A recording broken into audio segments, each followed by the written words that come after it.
Hello students, good morning. I am your teacher Miss Sonia Sharma from Sanskriti Gurukulam School.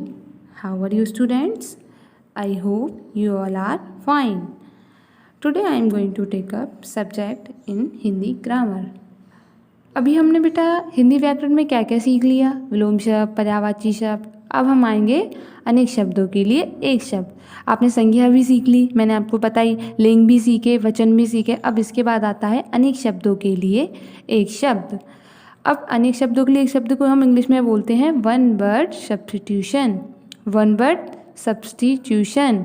Okay बेटा, अब अनेक शब्दों के लिए एक शब्द ये हमने जान लिया। अब इसकी परिभाषा क्या होती है ये हमें जानना है। हिंदी भाषा में अपनी बात संक्षेप में व्यक्त करने वाले ऐसे शब्द पाए जाते हैं जिन्हें पूरे वाक्य या किसी शब्द समूह के स्थान पर प्रयोग किया जाता है।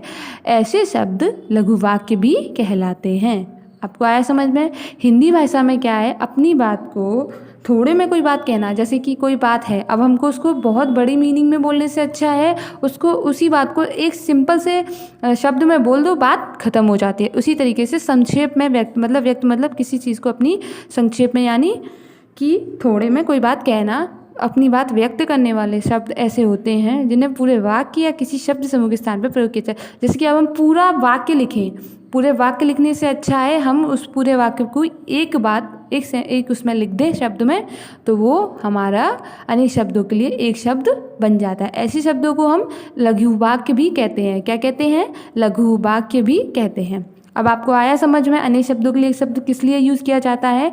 अपनी बहुत बड़ी बात को छोटे में व्यक्त करना हो, वही हमारा अनेक शब्दों के लिए एक शब्द है। ओके बेटा, अब अनेक शब्दों के लिए एक शब्द सीखने के लिए अब हम पढ़ेंगे उसकी अब हम उसको पूरा एक वाक्य पढ़ेंगे। वाक्य का उत्तर सिर्फ एक शब्द में दिया हो तो वो चीज़ हमें बहुत अच्छे से समझ में आ जाएगी। ओके, अब इधर लिखा है जिसका कोई नाथ ना हो, मतलब जिसका कोई भी नहीं होता हो उन्हें हम क्या बोलते हैं? अनाथ।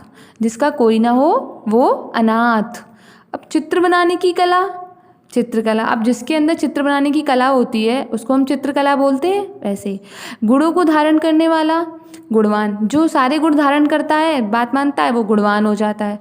पहाड़ से गिरने वाली जलधाराएं, ये आपको पता है झरना होती हैं। पहाड़ों से कोई जलधाराएं गिरती है तो वो क्या बन जाती? झरना। अब हम उस ना बोलें कि पहाड़ से गिरने वाली जलधारा, कोई बात बोलना है, अगर हम झरना बोल देंगे सीधे तो हमें समझ आएगा। नियम कानून का पालन करने वाले अनुशासन, ये चीज़ हमें पता है। अगर हम कहेंगे बेटा आप अनुशासन में रहा कीजिए, हम आपको बोलते हैं ना बहुत बार, अब हम आपको इतनी बड़ी बात बोलें कि आप नियम कानूनों का पालन करना सीखें, तो उससे अच्छा है मैं आपको बोल दूँ अनुशासन।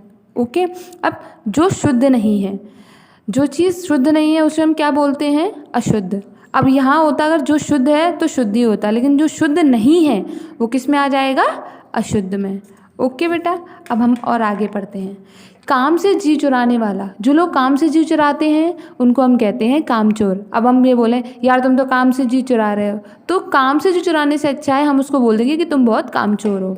उपयोग में आने वाले, अगर कोई चीज़ उपयोग में आ रही है तो वो उपयोगी। जो लकड़ी का काम करे बढ़ई। पशु पक्षियों को रखने का स्थान, आप पशु पक्षियों को देखने कहाँ जाते हैं बेटा? चिड़ियाघर में। तो पशु पक्षियों को रखने के स्थान हम इतना बड़ा तो नहीं बोल सकते हैं, हम सीधे क्या बोलते हैं? चिड़ियाघर। अब मिट्टी के बर्तन बनाने वाला कुम्हार, मिट्टी के बर्तन बनाने वाला कुम्हार। आकाश को छूने वाली गगनचुंबी। घोड़े की सवारी करने वाला घुड़सवार।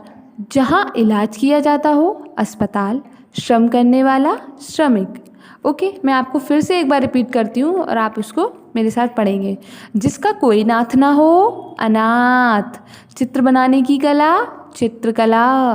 गुणों को धारण करने वाला गुणवान। पहाड़ से गिरने वाली जलधारा झरना। नियम कानून का पालन करने वाला अनुशासन। जो शुद्ध नहीं है अशुद्ध। काम से जी चुराने वाला कामचोर। उपयोग में आने वाले उपयोगी। जो लकड़ी का काम करे बढ़ई। पशु पक्षियों के रखने का स्थान चिड़ियाघर। मिट्टी के बर्तन बनाने वाले कुम्हार। आकाश को छूने वाला गगनचुंबी। घोड़े की सवारी करने वाला घुड़सवार। जहाँ इलाज किया जाता हो अस्पताल। श्रम करने वाला, श्रमिक।